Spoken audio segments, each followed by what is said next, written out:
It's a shame you just missed out on the whole window skit that I was just doing. I was talking all about the window in my room. So you missed that quality piece of content. Good morning, everybody. Welcome back to the Morning Bible. It's wonderful, as always, to have you. I should have a coaster on there. We are in Luke chapter 22, as always, not as always, but as usual at the moment. And we are going to be continuing straight on from what yesterday's passage was. So yesterday we looked at Jesus having supper with the disciples, the Lord's Supper specifically, which has gone on to sort of set up the communion tradition. But you remember right at the end, right at the very end of it, we got verse 23 where it said, "And they began to question one another, which one of them it could be who was going to do this." So do this refers to betray Jesus. So Jesus has said, here's the Lord's Supper, here's all these wonderful things, but one of you guys is going to betray me, and other guys are chatting about who that could be, which kind of leads straight on to the dispute that we see in this passage for today. So let's have a look. It's just before we begin, it is quite funny that the disciples, they've just witnessed like Jesus creating communion, this huge thing that's kind of defining of what the church has been for thousands of years. And they immediately just got on to have a petty little argument afterwards. So let's see what they're saying. From verse 24 it says, "A dispute also arose among them as to which of them was to be regarded as the greatest. And Jesus said to them, 'The kings of the Gentiles exercise lordship over them, and those in authority over them are called benefactors.'" So the disciples are sat around at the communion table with Jesus. They've just had this incredible sort of powerful moment that they probably don't understand, to be fair to them, to an extent, because they don't quite understand how Jesus is going to die and what his death is actually going to mean for us going forwards. So Jesus has just sort of taken this bread and this cup and said, "I'm not going to drink this again until we drink this next time we're together." And the people are like, "All right, cool. All right, Jesus, thanks for that." So they're probably a bit confused by all that, to be fair. And then Jesus starts saying one of them's going to betray him. And so they get into an argument. And, it's very easy to look at the disciples and say, like, "Oh, this is quite a petty thing to do. I already have done it probably a couple of times in this video." But this is the kind of thing that we find ourselves doing all the time, where Jesus will do something incredible, miraculous in our lives, and within minutes sometimes we'll start squabbling amongst each other and have issues all over again. So, the disciples are a prime example of what it means to be human.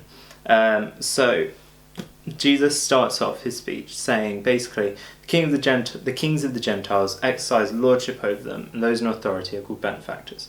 So Gentiles, if you remember, are the people who aren't Jewish. So Jesus is saying, look, all of the people who aren't part of God's family, as God's family stood at the time, it kind of opens out to Gentiles after Jesus. But up until this point, it's, Jesus is saying all of the people who don't know God, these people, they've got kings who rule over them, they've got laws, and they've got this hierarchy where the people at the top are the most powerful and all the rest of it.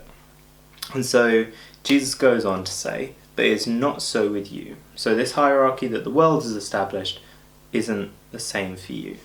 He says, rather, let the greatest among you become as the youngest, and the leader as the one who serves. For who is greater, one who reclines at the table or one who serves? Is it not the one who reclines at the table? But I am among you as the one who serves. You are those who have stayed with me in my trials, and I assign to you, as my Father assigned to me, a kingdom, that you may eat and drink at my table in my kingdom, and sit on thrones judging the 12 tribes of Israel. So there's quite a lot that Jesus sort of says here, but there isn't too much to unpack from this. It's actually fairly straightforward, Jesus' message. But that doesn't mean it isn't incredibly impactful and relevant to how we should be approaching our faith.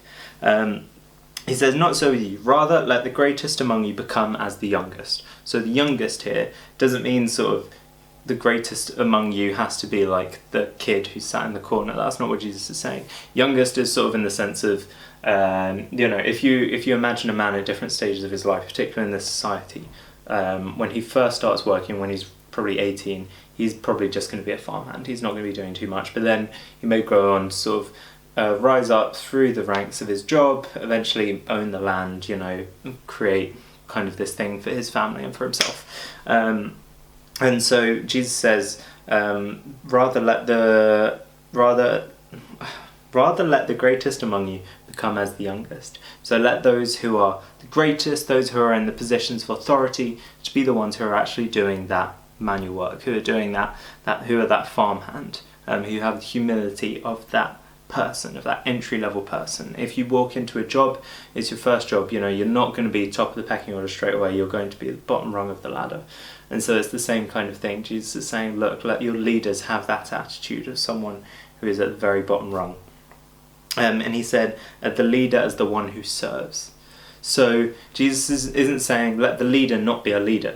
Don't have leaders, have them step away from leadership. That's not what he's saying. He's saying a leader should be the person who's serving. So the sort of mission that Jesus gives to a leader is to be the person who is working and doing the hard sort of behind the scenes work and serving faithfully. The example he gives is serving at a table. So he says, for who is greater, one who reclines at the table or one who serves? Is it not the one who reclines at the table? But I am among you as the one who serves. So Jesus says, look, in the world's eyes, what is greater? The person who sits at the table eating, who could be sort of nobility, could be a king even, or the person who serves the table. So that would be, in a sort of modern English sense, I'm watching period dramas at the moment, it'd be like a butler or a footman. But back in these days, it would be kind of a servant or a slave. Who's greater amongst those people, the king or the slave?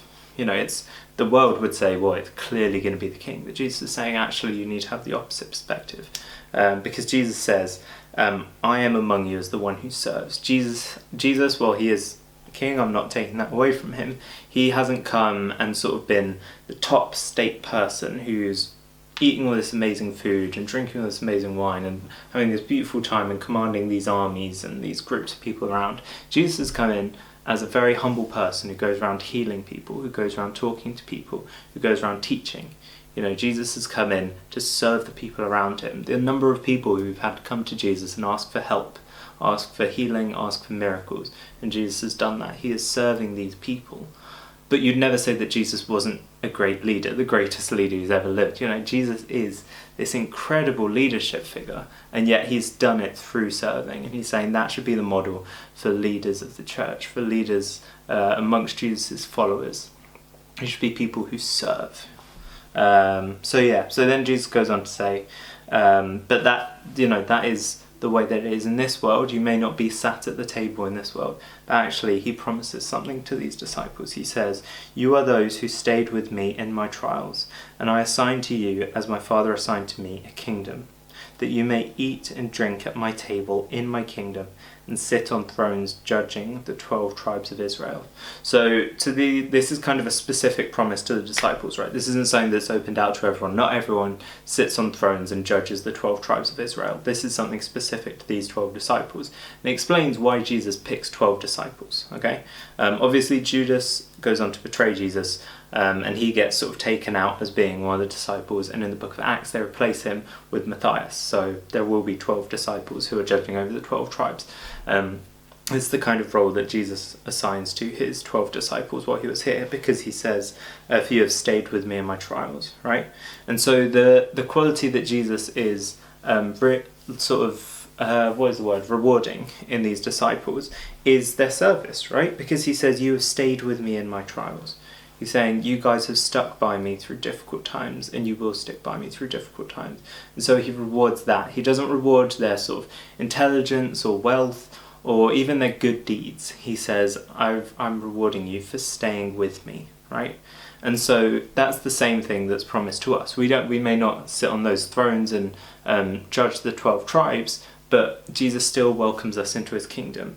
And the sort of requirement that Jesus has isn't that we're super squeaky clean, spotless people for all our lives, that we've never done anything wrong. The requirement Jesus has is that we stay with him,